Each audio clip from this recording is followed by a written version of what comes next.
Good morning mga Lods. Ayan, welcome back sa panibagong episode ng ating vlog, no? So, ngayong maaga tayong pumunta dito sa farm mga Lods dahil meron tayong hinahanda ditong mga stag para sa sasalihan nating event, no? Sa Sabong Idols, ayan, 7 stag yan. And sa Battle of TikTokers na 4 stag, no? So, dahil medyo marami-rami yung hinahanda, no? Tinutulungan natin ang ating hunter na si Roger. So, dalawa na kami halos ang gumagalaw para mahanda ng mabuti itong ating mga pansali sa event, mga Lods. No? Ngayong araw din, mga Lods, gusto kong i-congratulate, no? At i-welcome ang ating mga bagong miyembro dito sa ating samahan, no, sa Wild Boys Group Philippines, no. Ayan. So, ang Wild Boys Group Philippines, mga Lods, ay isang samahan yan ng mga sabongerong pasyonado sa pagbibreed at the same time ay naglalaban din, no. So, ayan, ang ating presidente pala dito sa Wild Boys ay walang iba kundi si Brother Kurt Alindogan. Ayan, si Brother Kurt, nakabase yan ngayon, mga Lord, sa California, USA. Bali pa uwi pa lang dito si Brother Kurt sa December, no? So, ang siguro pagdating ni Brother Kurt, magkakaroon tayo ng General Assembly, no? Pag-uusapan natin ng mas malinaw ang ating samahan, no?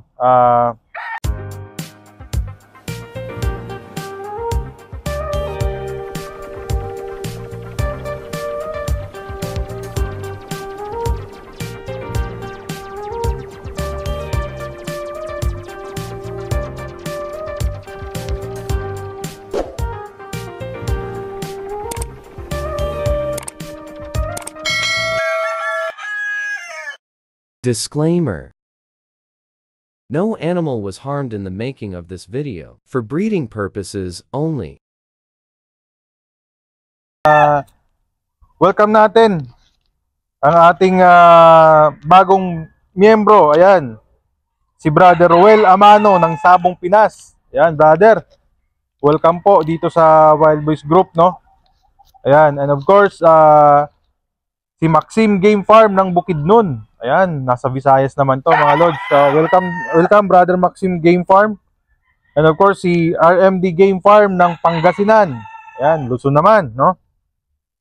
At of course, welcome din natin si Brother Neil Basco ng Goddesses Game Farm. Ayan, Goddesses Game Farm, mga Lods. Ang location niya ni Brother Neil ay nasa Cadiz City, Negros Occidental, no? Ayan, sa mga hindi pa po nakakaalam, mga Lods, ako rin po, inyong lingkod, Super Andre, ay tubong Cadiz din po ito. Pero dito na po ngayon nakabase sa Florida Blanca, Pampanga. So dito na po nakatayo yung ating manukan. Dito na po natin sinimulan itong si Super Andre. And of course, welcome din natin si Brother Prex Bonbon ng ESL AA Game Farm from Bacolod City. Ayan. Ito naman si Brother Bonbon, mga Lods, taga Cadiz rin po ito. Bali, kabats ko ito, no? Kababata ko ito. Magkaiba lang kami ng school, nung high school. Pero magkakailala kami, makakaibigan talaga kami na ito. Taga-Cadiz na dito, pero yung farm yan nasa Bacolod, mga Lods. Ayan, maganda din ang linyatan ng mga yan, mga Lods. So, si Brother Goddesses Game Farm kanina, no? Balikan natin siya. Ang kanyang mga signature line dyan ay mga pumpkin, no? May mga pusong sweater din siya dyan, 226, ayan. And may mga Gilmores din daw siya, ayan. Si Brother ASL AA Game Farm naman, itong si Brother Bonbon, signature line nito, alam ko, Jimmy East Hatch, no? Brad, tama ba ako kung hindi ako nagkakamali? Ayan, Jimmy East Hatch. And of course, ang pinakabagong miyembro, no? Pinaka-latest na pumasok. Ito, kagabi ko lang to nakausap, si Brother Ray. Ayan, pinasa natin siya kay Brother Kurt. In-interview siya, pumasa siya. Ayun, kaninang umaga pagkagising ko, nasa group chat na siya, nakita ko, winelcome na siya ng mga kabrad natin. Ayan, welcome sa iyo, Brother Ray ng Santa Cruz 612 Game Farm of Cotabato. So ayan, Mindanao, mga Lods.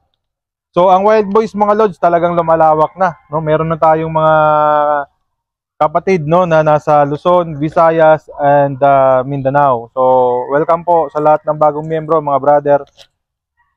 Welcome po dito sa Wild Boys Group. So ngayon sa iba namang nagtatanong mga lods kung paano daw ba sumali dito sa Wild Boys Group, no?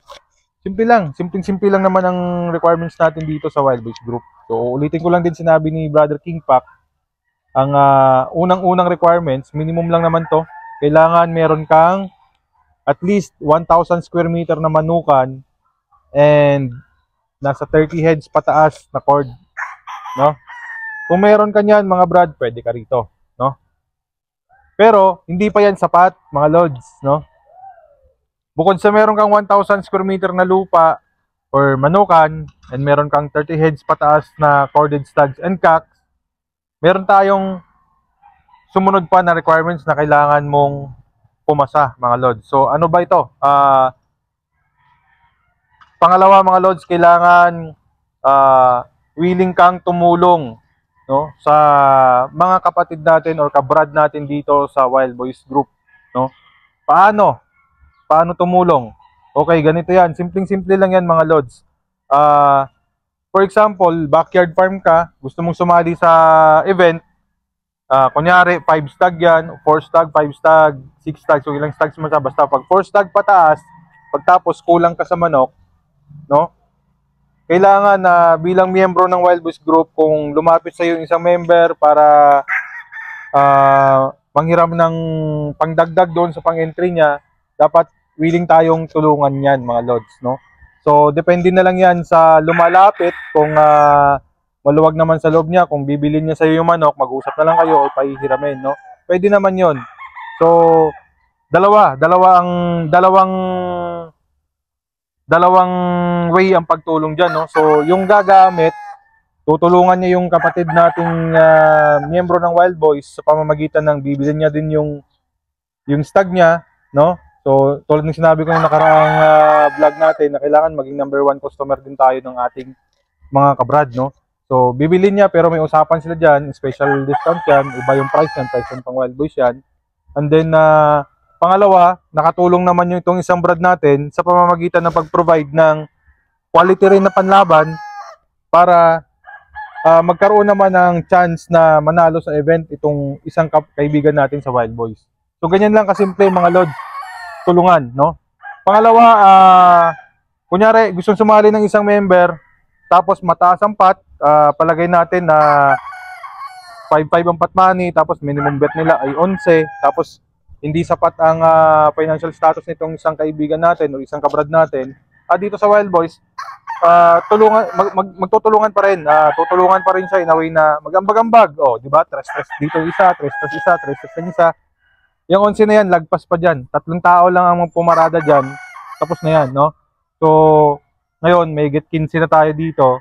So, hindi na malabo yan na makamit natin yung mga tigo 11 mil na pot money, no? Dahil dito sa Wild Boys, ganyan nga.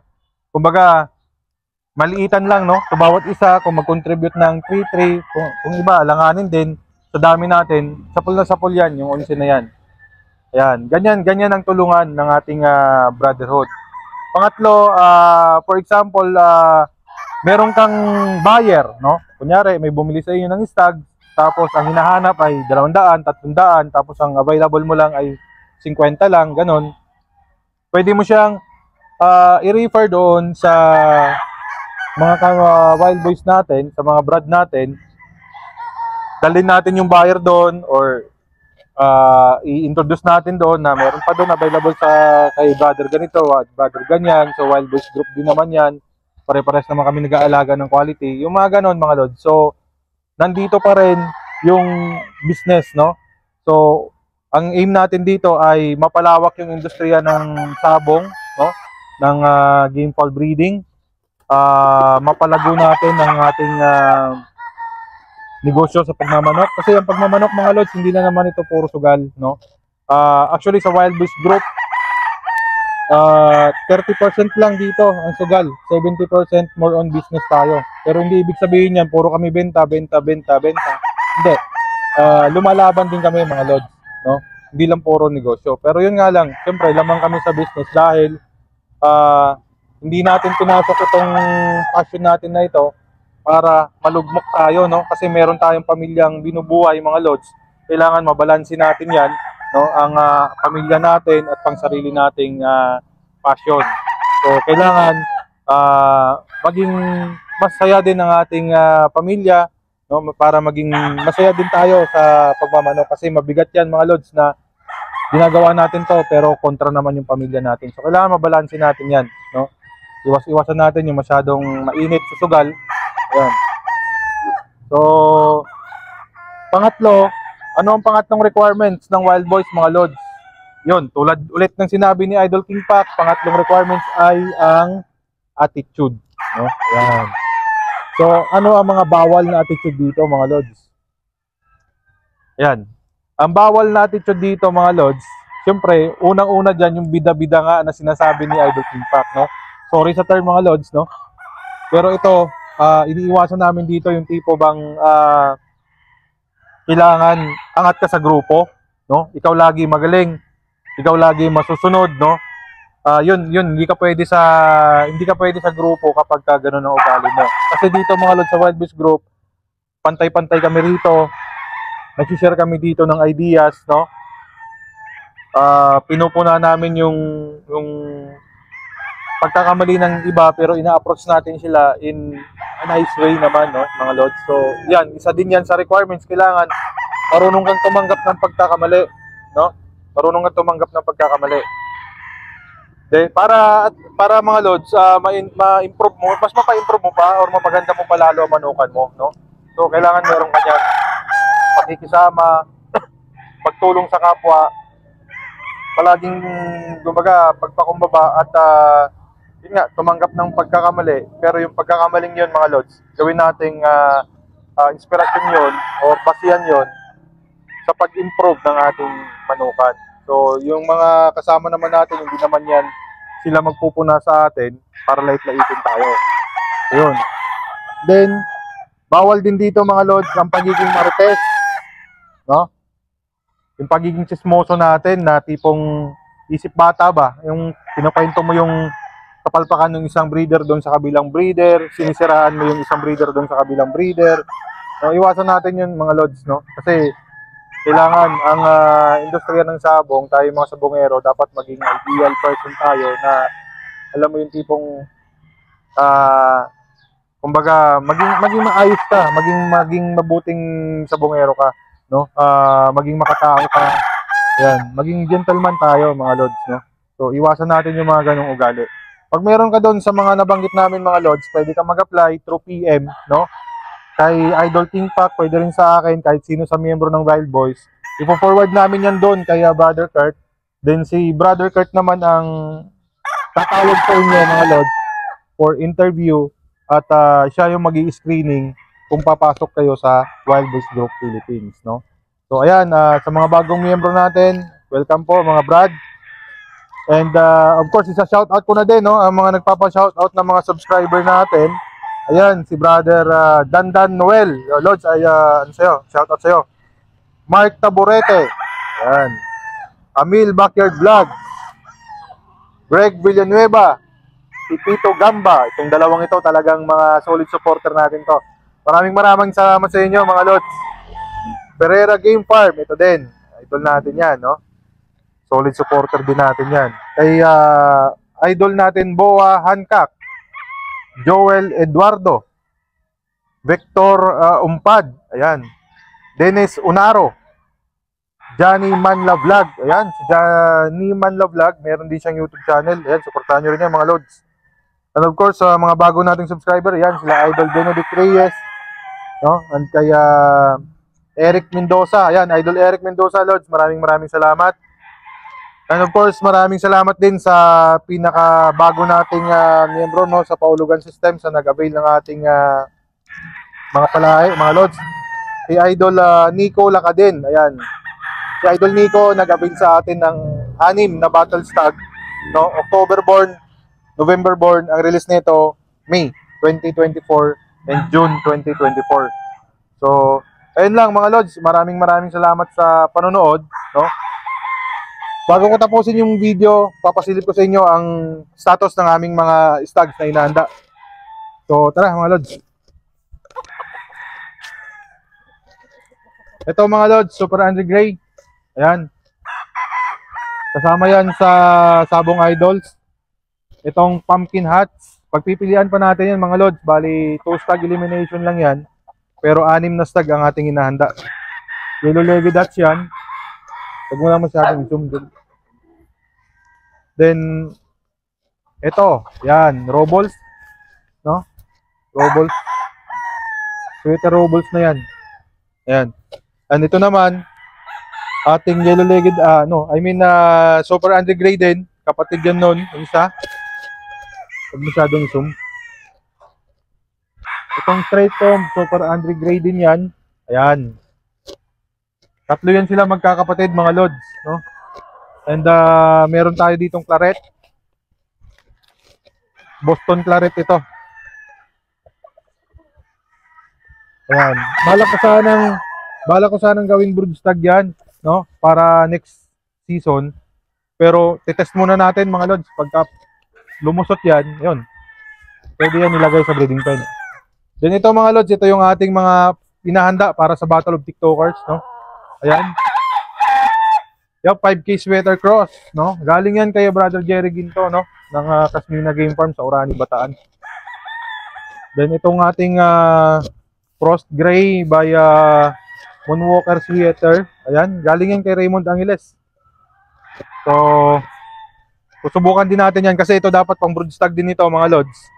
Yan, so bago ko gamitin yan sa breeding pen, although nagamit ko na yan nung sinubukan ko lang tinuro sa bulik. Pero para i-full blast siya sa breeding season next year, kailangan subukan ko muna siya kung umiscore siya. Then ito naman signature line ni Brother Jerry Gento, no, yung white kelso. Yun, no, pakagandang manok. So ito digmaan banded dito, national band din digmaan. Itong isa, Sweetness Gray. Yan, pakita mo Sweetness Gray. Yan ang Sweetness Gray, mga lods, ni Idol Jerry Ginto din yan galing. Digmaan banded din.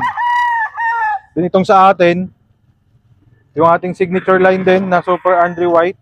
So ito medyo alanganin mga lods, no? Tinutuloy-tuloy ko na lang yung pag-aanda sa kanya, baka sakali makahabol. Medyo patapos na rin naman lugo niyan. Tingnan natin kung talagang fully developed na yung balahibo niya at wala na talaga siyang mga patubong balahibo. Subukan natin siyang isingit, no? Pero at least itong tatlo, sure na ako doon. Reserva lang ito sa gray. No? Kasi ito naman kung hindi makahabol to sa Battle of TikTokers mga lods, ay doon yan ipapasok sa finals ng Sabong Idols kung sakaling umiscore tayo sa elimination. Then itong isang puti, ayan.